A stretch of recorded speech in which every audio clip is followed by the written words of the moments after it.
Alors, je m'appelle Houbernon Sandra, je suis technicien forestier à l'Office national des forêts. Je gère le secteur de la Loubière qui s'étend de la Nouéjole jusque Cubierette avec tout le versant nord du Mont Lozère. Qu'est-ce qu'elle a de particulier, la forêt domaniale de la Loubière?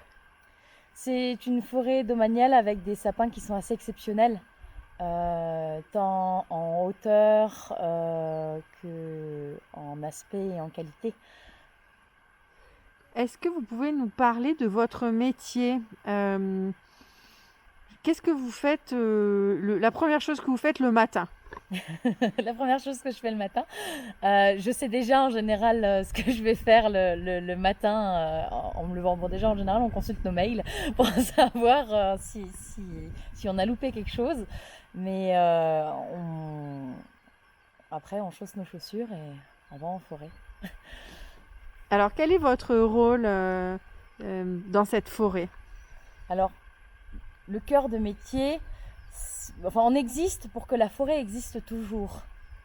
Donc pour ça, on surveille bien sûr la forêt, on fait respecter les lois tout simplement dans la forêt, mais c'est pas notre métier principal. Notre métier principal, c'est la gestion forestière en tant que telle. Donc on va faire des opérations de martelage, souvent en équipe. Donc c'est choisir les arbres qu'on va couper pour laisser la place aux autres, pour qu'ils puissent pousser. C'est aussi assurer la régénération, donc la jeunesse de la forêt pour qu'elle ait le bon dosage de lumière pour qu'elle puisse pousser. C'est aussi la surveillance, bon bien sûr sanitaire, pas que par rapport aux humains, mais aussi par rapport aux réactions des arbres face aux maladies, face au climat, aux températures, au réchauffement climatique, aux populations de gibier. Voilà. Combien de kilomètres marchez-vous par jour à peu près? Il faut savoir que après ça dépend des jours, on fait pas tous les jours. Il y a des jours où on a des rendez-vous en mairie, on va pas forcément marcher beaucoup. Mais on a déjà mis par curiosité le GPS, vous savez, comme pour les coureurs, tout ça. Et on peut arriver à une bonne dizaine, voire vingtaine de kilomètres par jour sur certaines grosses journées. Mais 10 000 pas, je les ai fait le matin, ils sont faits depuis longtemps. Pourquoi coupe-t-on des arbres? Alors on coupe les arbres pour plusieurs raisons. On peut couper les arbres pour des raisons sanitaires, parce qu'ils sont malades, parce qu'ils sont trop âgés, parce qu'ils qu'ils sont en fin de vie, qu'ils commencent à dépérir. Mais on peut aussi on coupe les arbres pour faire de la place aux autres, que les plus beaux poussent, grandissent, poussent, prennent de la place, ou alors pour ramener de la lumière au sol, pour avoir de la régénération. Et tout ça va donner forcément du bois pour l'industrie, pour alimenter les industries du bois, les scieries. Que peut-on faire comme étude pour faire votre métier, qu'on appelle aussi garde forestier? Oui. Alors moi personnellement j'ai un BTS gestion forestière. Il y a beaucoup d'écoles en France, publiques et privées, qui proposent ce BTS. Et pourquoi fait-on ce métier? Comment ça vient? Est-ce que vous aviez rêvé de travailler dans la nature depuis que vous êtes toute petite ou... Oui, c'est un métier passion. Hein.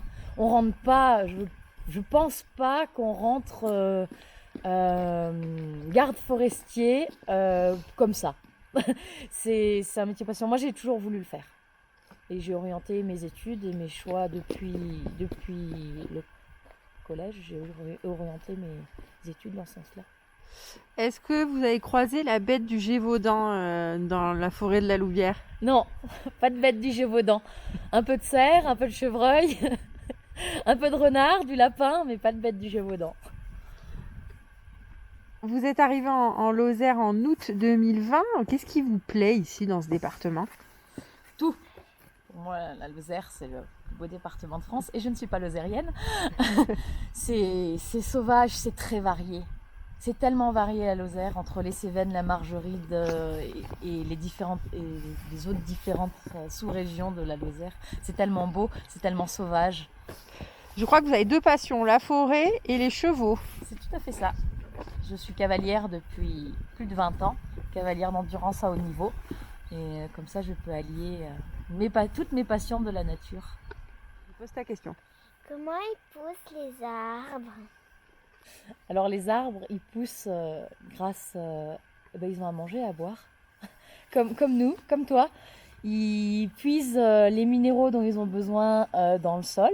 Et ils ont besoin de lumière, ils font de la photosynthèse, tu apprendras ça plus tard, par les feuilles ou les aiguilles qui leur ramènent tout ce qu'il faut pour pouvoir pousser. Et après de l'eau.